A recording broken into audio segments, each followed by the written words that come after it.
kita ngomongin tentang perubahan itu kan ya. Kalau tadi kayak lu baru-baru mulu gitu. Pada akhirnya gimana caranya lu menjelaskan itu?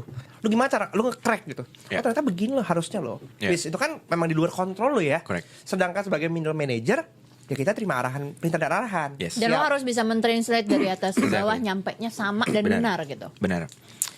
Nah, gue belajar few things nih yang gue bisa share. Yang pertama adalah belajar ngomong berbagai macam bahasa. Lu ngomong sama CEO C-level, lu harus ngomongin soal bisnis kan. Lu gak bisa tuh bilang kayak, oh timnya gak bisa nih karena kurang kapasitas lah. Lu harus ngomongin dari si bisnis, how can we make this happen. Karena kan C-level doesn't really care in terms of gak bisa ya, how can we make it happen. Lu kan basically dibayar as a levelnya VP kayak gitu. Ya lu untuk bantuin gue mikirin dong Drew, kayak gitu kan. Berarti gue harus ngomongnya itu, gue harus mindset gue ngomong sama yang atasan, apa nih, gimana, how to make this happen gitu kan. Gue gak bisa kayak excuse kayak but we cannot do this, we cannot. They don't like that kind of language, ya kan.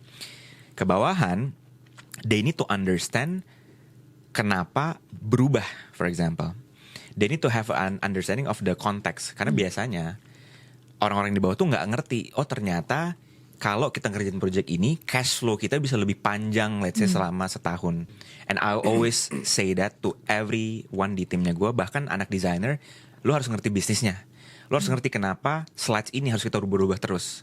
Kenapa deck ini revisinya banyak. Lo harus tahu karena kita lagi jualan and it's a high stake deck. Kalau decknya nggak bener, itu kita kelar. Lo harus tahu bahwa deck ini kalau dibikin dengan bener, itu bisa bikin kita generate another 20% of our revenue, for example.